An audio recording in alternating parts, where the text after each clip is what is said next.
Artinya sudah lebih dari 7 jam, Saudara. Ex-Menkumham Yasona Lauli menjalani pemeriksaan di Gedung Merah Putih KPK, diperiksa terkait dengan kasus yang menyeret Harun Masiku. Dan sudah keluar, tadi Yasona Lauli menyampaikan apa saja yang ditanyakan oleh penyidik kepada dirinya. Bicara soal perburuan Harun Masiku, kita sudah bersama dengan ex-penyidik KPK Yudi Purnomo. Selamat petang, Mas Yudi. Ya, Dengan Ibrahim. selamat malam, selamat petang, Mas. Mas Yudi, halo. Ya, halo, Baik. kedengeran? Mas Yudi, hari ini ex-Menkumham Yasona Lauli diperiksa, tapi pertanyaan besar kita adalah bagaimana sejauh ini Anda melihat perburuan Harun Masiku. Mengapa begitu susah? Hampir 5 tahun nih Mas Yudi. Ya, tentu kalau bicara sulit dan susah memang setiap kasus itu berbeda-beda ya, Mas. Kesulitannya. Namun kalau melihat bahwa sekarang KPK di bawah komando dari Kasatgas Penyidikan Harun Masiku yang baru ditunjuk ya, yaitu Rosa Purwobekti, saya pikir mereka sudah mulai masuk ke area untuk bisa mendapatkan Harun Masiku. Kita tahu bahwa ketika misalnya mereka sudah melakukan penggeledahan, mereka pun memanggil saksi, ya kita tinggal tunggu saja hasilnya seperti apa. Yang kita harapkan sebenarnya kan bukan permasalahan gaduh dan tidak gaduhnya ya, tetapi permasalahan kapan KPK mempunyai target untuk bisa menangkap Harun Masiku. Yang kita tahu kan 5 tahun lebih ini, Mas, Harun Masiku tidak ketangkap, tentu jejaknya akan semakin sulit untuk ditemui. Saya paham bahwa penyidik tentu sudah banyak menggunakan taktik ya, misalnya membuntuti keluarganya, follow the family, ataupun melalui follow the transaksi keuangan ya, follow the money-nya. Seperti itu, Mas. Oke, ketika Anda dulu di KPK, tantangan memburu Harun Masiku apa sih? Apakah sama dengan saat ini?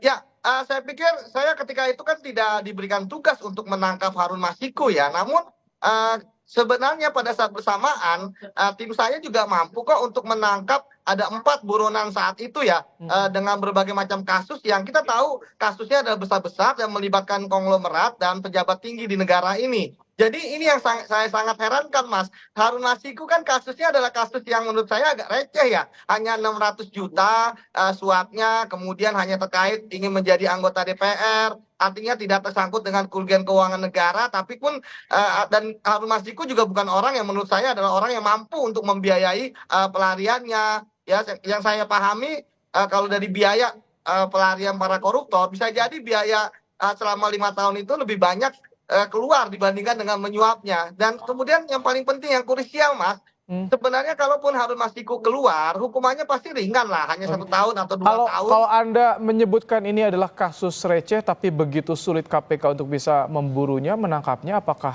Anda melihat ada unsur politis di sini? Ya, kalau misalnya unsur politis itu kan sebenarnya sudah ada lah. KPK kan sering menangani banyak kasus korupsi melibatkan menteri, melibatkan ketua umum partai, melibatkan anggota DPR, sekjen partai, dan lain sebagainya. Tentu tuduhan-tuduhan politis akan selalu ada. Namun KPK mampu untuk bisa bertahan dari serangan badai bahwa mereka adalah pesanan, ya kan, hanya untuk ketika sedang ada ramai kasus, kemudian kasus ini naik, itu kan mereka bisa untuk kemudian membantah itu semua ketika kasus ini tuntas. Permasalahannya adalah kasus ini tidak tuntas, dan saya melihat permasalahan lebih krusial adalah yang ada di internal KPK. Ya, misalnya sebelumnya waktu Firly Bahuri menjadi ketua KPK gagal dia, ya kan, menangkap Harun Masiku. Dan saat ini ketika kemudian mulai digas lagi, ya ini akan berbenturan dengan kok belum ketangkep juga Harun Masiku, padahal sudah terlalu lama. Bahkan ini 3 tahun imigrasi pencekalan Harun Masiku sudah habis dari 2021 dan tidak diperpanjang. Sempat bersurat juga imigrasi ke KPK. Bagaimana Anda melihat soal ini?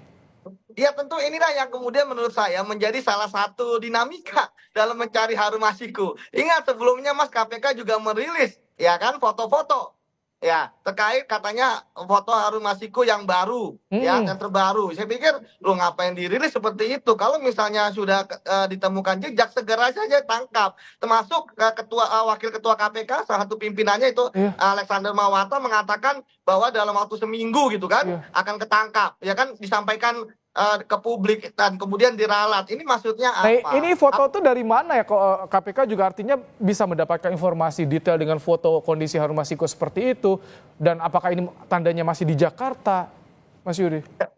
Ya, itulah Mas. Saya pikir kan harusnya kan agak lebih ini ya, agak lebih wisdom lah, agak lebih bijaksana lah. Ya kan, ketika misalnya mengeluarkan diri, termasuk kok sebelumnya kan kita tahu Mas terkait dengan mobil, ya kan, disebutkan ketemu mobil Harun Masiku, yang ngapain disampaikan kepada publik, padahal mobil itu sudah terparkir semenjak saat OTT. Jadi memang gimmick-gimmick seperti ini yang menurut saya tadi saya katakan sebenarnya di internal KPK lah yang bermasalah. Akhirnya ketika kemudian ini ada tuduhan politis, ini adalah tuduhan pesanan, misalnya terkait dengan konstelasi ada oposisi koalisi, saya pikir itu wajar saja. Tapi saya pikir sekali lagi saya percaya bahwa AKBP Rosa Probekti akan profesional, akan fokus pada penegakan hukum, tegak lurus pada aturan.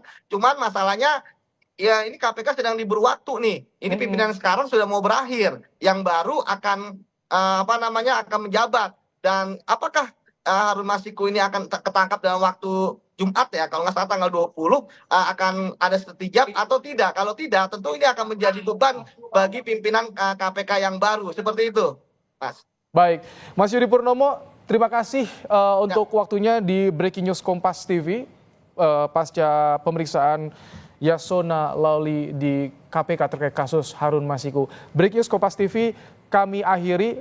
Kompas Petang akan kembali dengan informasi lainnya. Tetap bersama kami, saudara.